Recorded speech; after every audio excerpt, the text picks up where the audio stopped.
Bwana Yesu asifiwe. Leo nimeona sura mpya nyingi katika maisha yangu. Ingawa wako wanaonifahamu, wengine wananifahamu kikazi, wengine wananifahamu kijamaa, wengine kiujirani, basi maadamu tu wengine wananifahamu. Bwana Yesu asifiwe. Kama nilivyotambulishwa, naitwa Omari, au nikianza na title basi ni Sheikh na sio shehe, ni Sheikh.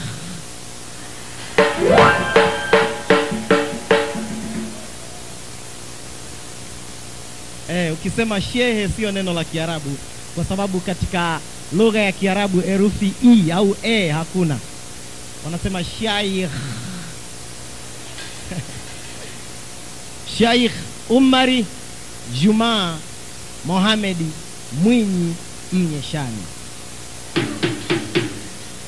Natokea katika mkoa wa Tanga, wilaya ile ya Pangani, katika tarafa ya Madanga. Wilaya ya Pangani wengi wanaisikia tu, hawajawahi kufika kwa sababu sio maarufu sana, lakini imepakana tu na wilaya ya Bagamoyo, ila yenyewe ni mkoa wa Tanga.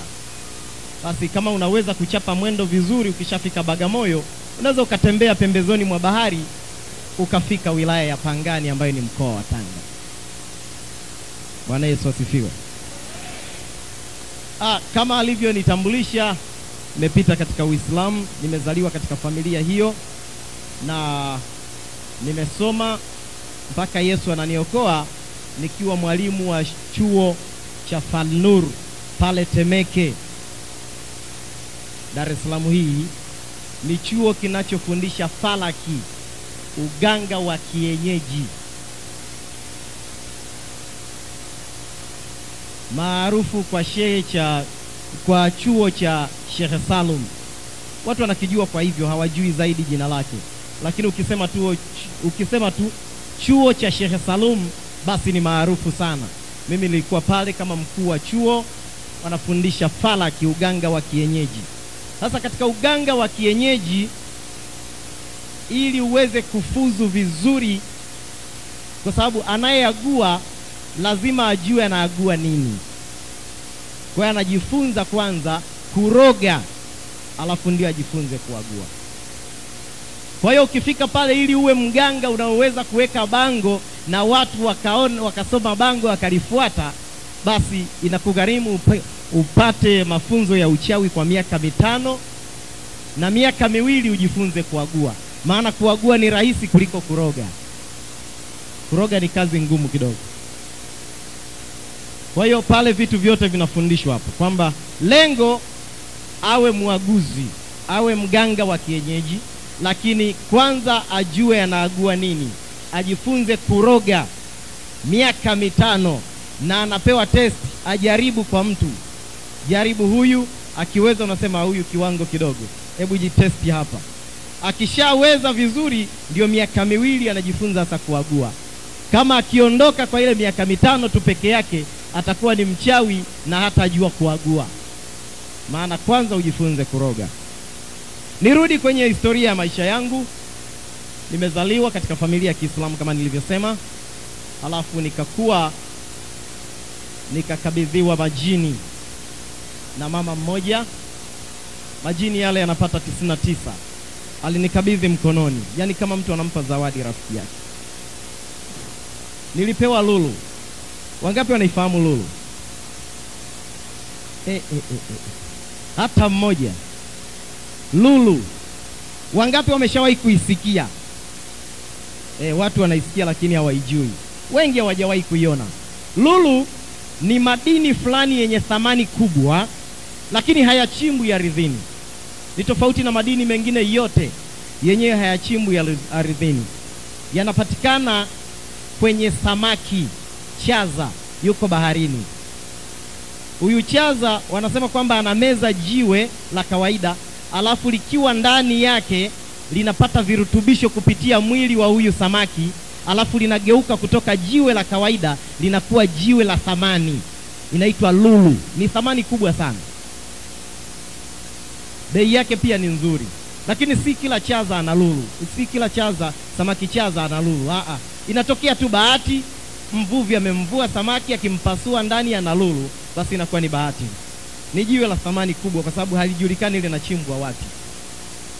Alinikabidhi mkononi, linang'aa, linapendeza kulitazama, likaingia mkononi, likatembea mpaka kifuani. Nieleze haraka haraka, sintaeleza hatua kwa hatua kipengele cha makabidhiano mpaka ilipokuwa imeanza kukaa ndani yangu. Lakini nilikabidhiwa mkononi kama zawadi, na ilikaa ndani ya kifua changu. Ilikuwa ni majini yapatayo 99 katika umbo moja la lulu. Hapo yaliniwezesha kuzungumza lugha Taarabia, yani lugha ya Kiarabu, na mambo mengi yaliniwezesha kufanya hayo majini. Kwa hiyo hata nilipokwenda kuanza kusoma dini, sikuanza na alifu be te fe ile darasa la awali. Nilianza na chuo ambacho kiko pale barabara ya 10 Tanga, kilichokuwa kinasimamiwa na Shehe Shabani Mwaimu akiwa na mdogo wake Abdalla Mwaimu. Hao walikuwa ni ndugu wawili walioamua kufungua chuo kikubwa tu chenye heshima, kilichotoa wasomi wengi tu hapa nchini. Tunakwenda pamoja. Nikasoma pale, nikapata elimu nikapata shahada ya kwanza ya elimu ya juu na shahada ya pili ya elimu ya juu. Hatoi shahada ya tatu. Shahada ya tatu niliipata kule Mombasa, Kenya, katika chuo cha Bahuani Mtopanga, Mombasa, Kenya.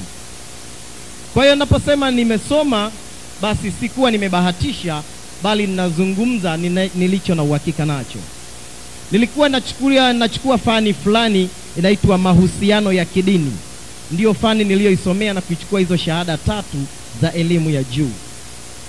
Baada ya hapo nikapata ufadhili tena, nikaweza kusoma elimu nyingine ya juu, nikabadilisha fani kutoka mahusiano ya kidini kwenda fani ya maumbo. Nikaanza kusomea maumbo. Maumbo ni nini? Maumbo ni maumbile, yani vile alivyoumba Mwenyezi Mungu. Mungu ni muumbaji na ameumba vitu vingi vinavyoonekana na visivyoonekana, vyenye uhai na visivyo na uhai. Kwa hiyo hivi nikaanza kuvisoma kwa elimu ya juu kwa miaka 3, nikapokea shahada zangu 3 za elimu ya juu ambazo nilizipata katika mji wa Touba, nchi ya Senegal. Ni shahada 3 za elimu ya juu inayohusu maumbo. Pale unajifunza maumbo mengi. Unajifunza mwanadamu na wanyama. Unaweza ukajua mwanadamu wa namna hii yukoje. Ni kama wakati mwingine unajifunza kama saikolojia fulani.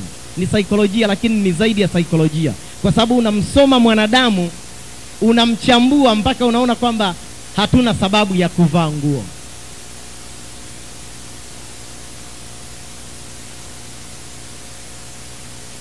Unasomea wanyama na tabia zao. Mnyama gani ana tabia gani na unawezaje kutumia tabia zake kwa manufaa yako? Kwa mfano, unaweza ukaingia darasani, mwalimu akafundisha leo tunamzungumzia paka au wanyama wa jamii ya paka. Huyu mnyama paka anakwambia masaa yaliyowekwa na Mungu ni 24, 12 ya mchana na 12 ya usiku. Katika masaa 24 paka analala masaa 13, masaa 11 anakuwa macho. Yani paka analala dakika 5, 3. Anashtuka tu kila mara. 5, 3, 4, dakika 10 amezidi sana. Yani ule usingizi sasa ukiujumlisha zile dakika 2, dakika 1, sekunde 10, dakika 10, ukiunganisha kwa saa 24, lazima alale masaa 13. Sasa unaanza kuingia ndani zaidi kiroho, unaanza kujifunza kwa tabia hii ya kulala sana kwa paka. Unaweza ukayachukua masaa ya kulala kwake ukayatumia kwa manufaa yako. Hiyo inawezekana. Hayo ni maumbo tu.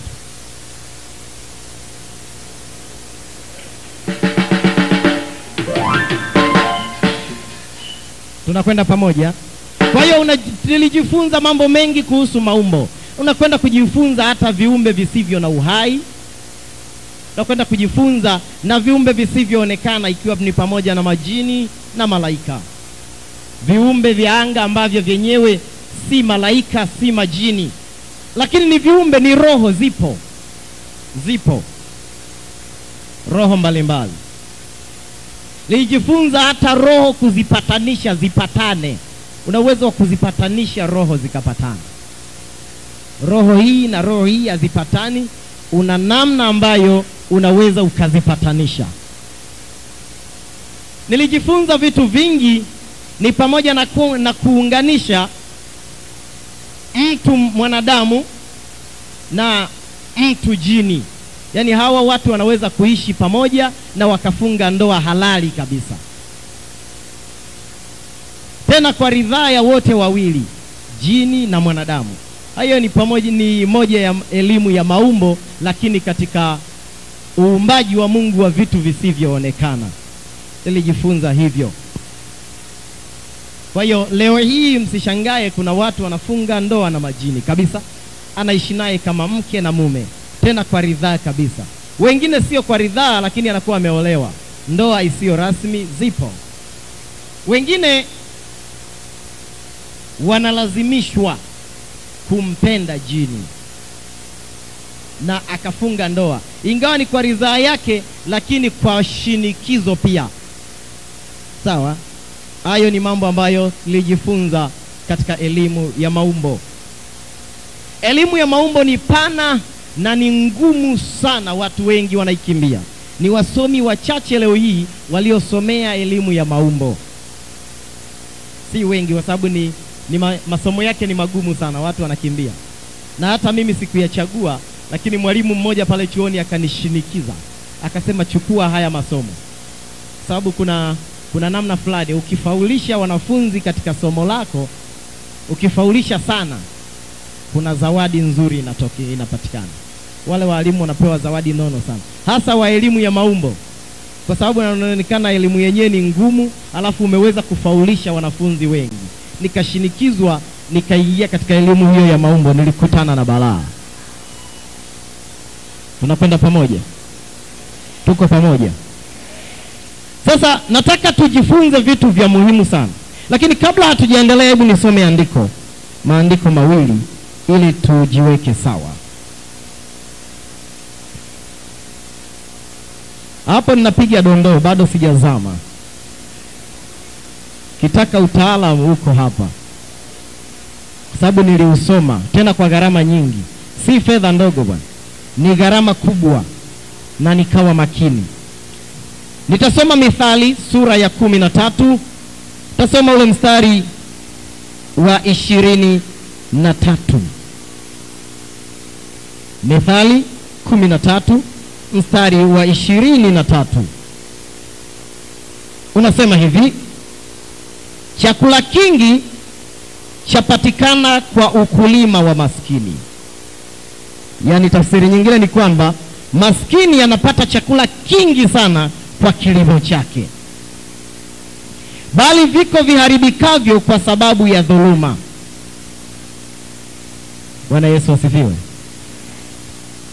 Maskini hupata chakula kingi kwa kilimo chake, lakini vingi vinaharibika kwa sababu ya dhuluma.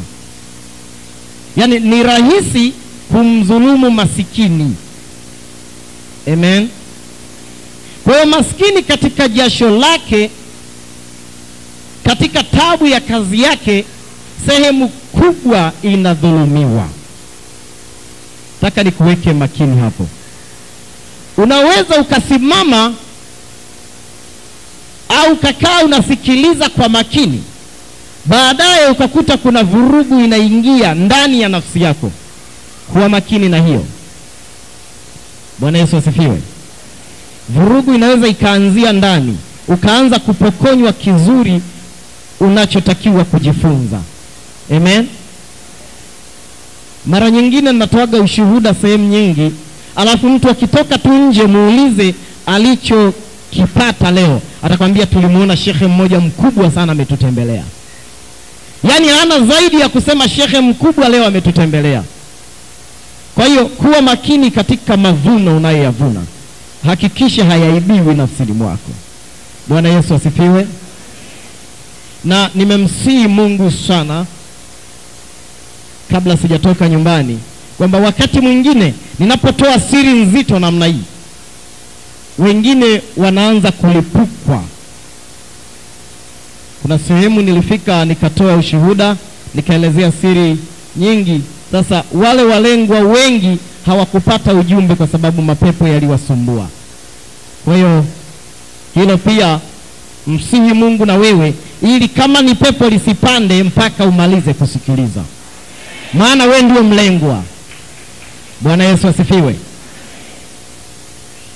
Sasa basi niendelee na kipengele hivyo. Nilijifunza vitu vingi ambavyo leo hii nasema sikudhani kama ingetokea siku kama ya leo nianze kutoa siri nilizopewa. Nyingine ni za viapo vikubwa, ukitoa siri hiyo sharti yake ni ufe. Bwana Yesu asifiwe. Lakini ninaendelea kuishi kwa sababu ya Bwana Yesu.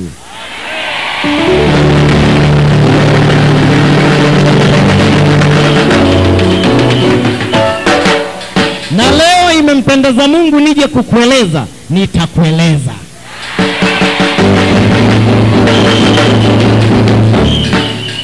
Mtumishi wa Mungu tulifahamiana muda mrefu, lakini kwa nini sijapata nafasi hii?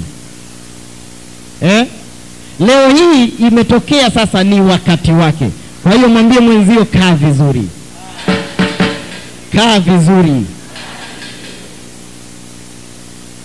Nilipoendelea kukua katika elimu, ikatokea tangazo dunia nzima kwamba wataalamu watambuane, wafahamiane wataalamu.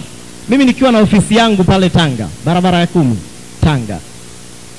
Ofisi ina bango kubwa ambalo ndani ya kwenye hilo bango majina yote natamani niandike humo, kwa sababu naona kwanza naangalia nimesoma, msomi bwana. Kiangalia elimu niliyoipata nimeipata kwa gharama ambayo mtu ukihitaji lazima ugharamike na wewe. Kwa hiyo sasa hata bango na kosa la kuandika majina yote natamani niandike hapo. Anapatikana hapa mtaalamu, profesa, dokta, ulama, shaikh, yani majina yote, sifa zote kubwa kubwa.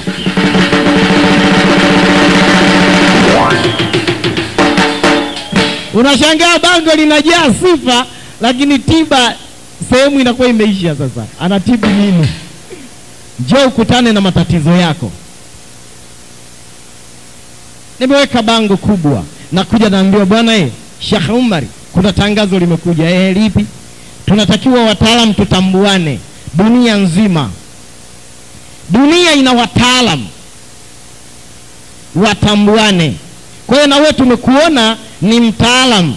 Tena ni mwalimu wangu aliyenifundisha, alikuja kuniambia, akaandikisha jina langu. Nikasema mimi nataka nitambulike duniani, dunia inijue.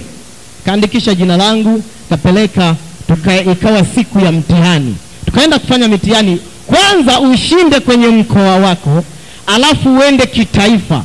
Ukashinde kitaifa, uende kidunia.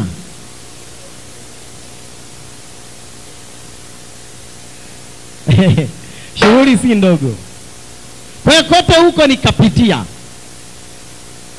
Na mikoa ya Tanzania ilionekana, ambayo ilionekana inaweza kuwakilisha Tanzania, ni mikoa 7 ambayo ndio inaaminika ina wachawi wakubwa. Hiyo mingine yote inabahatisha. Ni mikoa 7.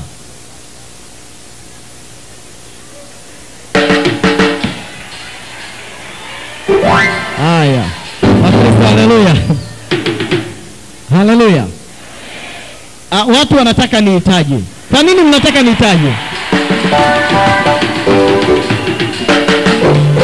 Kwa nini mnapenda nitaje? Haya. Ngoja nianze kutaja. Kama utakumbuka, ukumbuke. Kama unaandika, andika. Kwanza nianze na mkoa wangu niliotoka, Tanga. Huo ndio ulikuwa namba 1. Mkoa unaofuatia kwa kishindo basi ni mkoa wa Lindi, namba 2. Namba 3 inafuata Dar es Salaam. Dar es Salaam hii ni namba 3 katika taifa. Namba 4 ni Mtwara. 5 ni Tabora. Namba 6 ni Kigoma, namba 7 ni Mwanza. Hiyo ndiyo mikoa inayoaminika katika Tanzania ina wachawi wakubwa. Mikoa mingine ilikuwa haina kiwango cha kushiriki. Kiwango kilikuwa kiko chini. Tunatofautiana, lakini ipo mikoa yenye wachawi wengi. Namba 1 ni Rukwa. Au ni wengi, sio wakubwa, wengi. Wanasema Sumbawanga. Ni wengi, sio wakubwa. Wengi inaanza na Rukwa. Mnaita Sumbawanga, lakini Sumbawanga ni wilaya katika mkoa wa Rukwa. Pili tunakwenda Ruvuma, inakuja Mbeya, inafuata Singida. Kuna mikoa inayosifika kwa washirikina, yani ni wateja wakubwa wa waganga wa kienyeji. Ikianza na Kilimanjaro,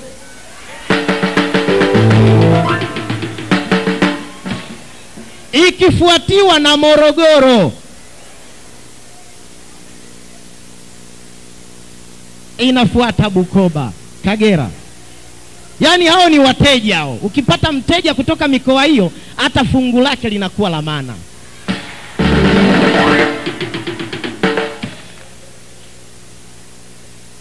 Ukija hata kwa makundi, pia kuna viwango, watu wanatofautiana. Wateja wakubwa kwa waganga wa kienyeji au washirikina wakubwa wanaanza wafanya biashara. Wanaofuata ni wasanii. Wanaofuata ni wamama wa nyumbani. Sio wamama tu, wamama hasa ambao wako nyumbani muda mwingi. Walio bize sio washirikina sana kama walio nyumbani. Wakifuatiwa na wanafunzi tena wa sekondari, hasa form 2. Hizo ndio takwimu.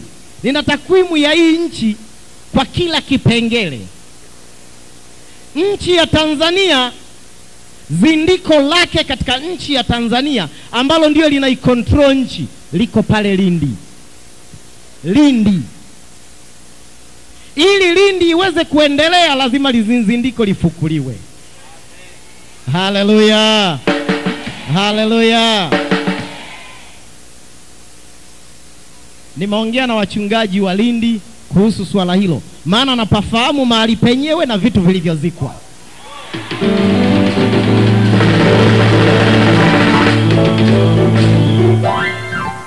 Bwana Yesu asifiwe.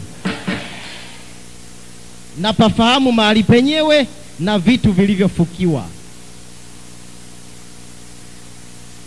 na vimewekwa kwa mpangilio kweli kweli. Nielezee mtihani, maana nakuta ninalipuka alafu nakwenda ambapo sikutakiwa kwenda. Ngoja niingie kwenye mitihani. Pale Tanga tulipewa mitihani. Kila mmoja anapewa mtihani wake. Wakakusanyika Watanga wengi na mimi nikiwemo. Mtihani niliopewa, nikaambiwa, Nyeshani, tunataka sasa hivi hapo ulipo utuambie kuna mtu mmoja ambaye alikuwa ni maarufu katika mkoa wa Tanga na Tanzania kwa ujumla. Nikatajiwa jina lake. Huyu mtu sasa hivi hayupo, lakini hebu tuambie kupitia utaalamu ulionao, yuko wapi saizi na huko aliko anafanya nini saa hizi? Yaani sasa hivi tunavyoongea saa hizi anafanya nini na yuko wapi? Huo ndio mtihani niliopewa. Ukiweza huo umepita, tunakwenda kitaifa. Mtihani ule nikashinda, nikaeleza yuko wapi na saizi anafanya nini.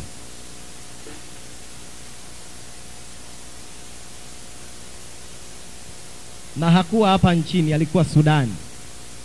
Nikamuona, maana kwa sababu ilikuwa ni usiku, nikachukua chombo kinaitwa Takrin Khaddar.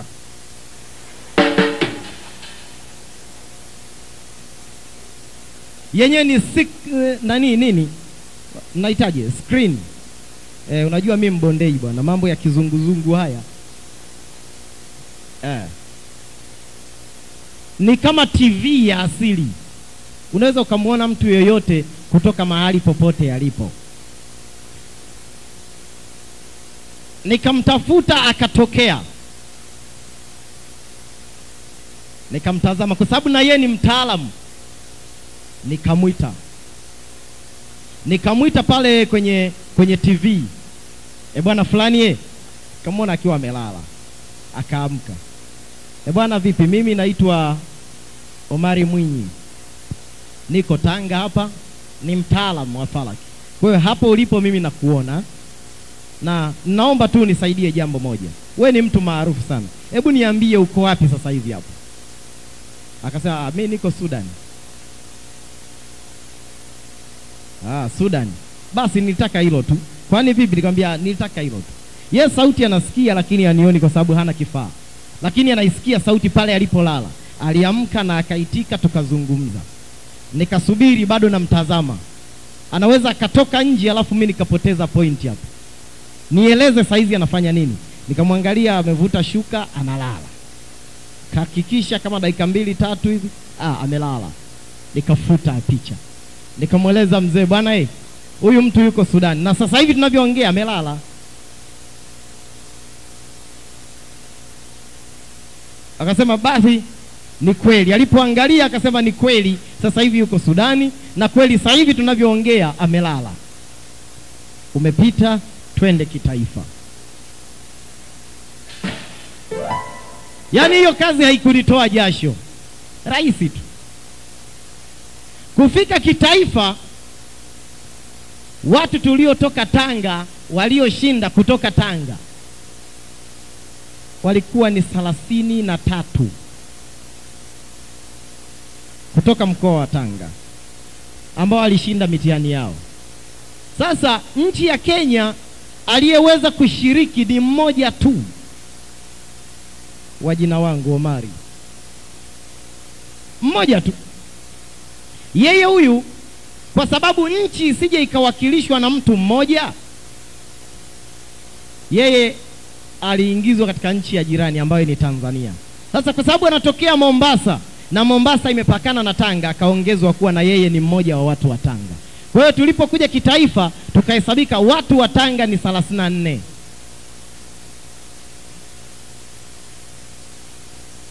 Akiwemo mmoja Mkenya. Tukawa naye. Tulipoenda kitaifa, mjumbe akaanza kuangalia yule aliyetumwa kuhakikisha anasimamia mitihani inakwenda inavyotakiwa. Akaangalia kwanza mitihani tuliyoifanya. Akasikitika. Anasema wajumbe waliotumwa kuisimamia mitihani ya Watanzania kwenye mikoa yao wametoa mitihani migumu mno. Migumu ambayo ni mitihani ingetakiwa kutolewa kitaifa kabisa. Sasa kwa sababu hiyo, mitihani ambayo nilitaka kuwapa ninaweka pembeni. Mtihani unabaki huu. Kila mmoja atoke hapa sasa hivi ninavyoongea mpaka katika visiwa vya Komoro. Ninatoa dakika 45. Atakayefika zaidi ya dakika 45 ndio ameshindwa, arudi tu. Akiona dakika 45 zimefika yuko njiani, maana yake ageuze arudi. Waganga maarufu ambao nawasikia hawakuweza kabisa kuingia. Wengine wengi tu walichemsha pale Komoro. Dakika ngapi? 45. Mwingine anajiengua. Wote hao wanaitwa waganga wa kienyeji. Subutu mwite mtu mchawi.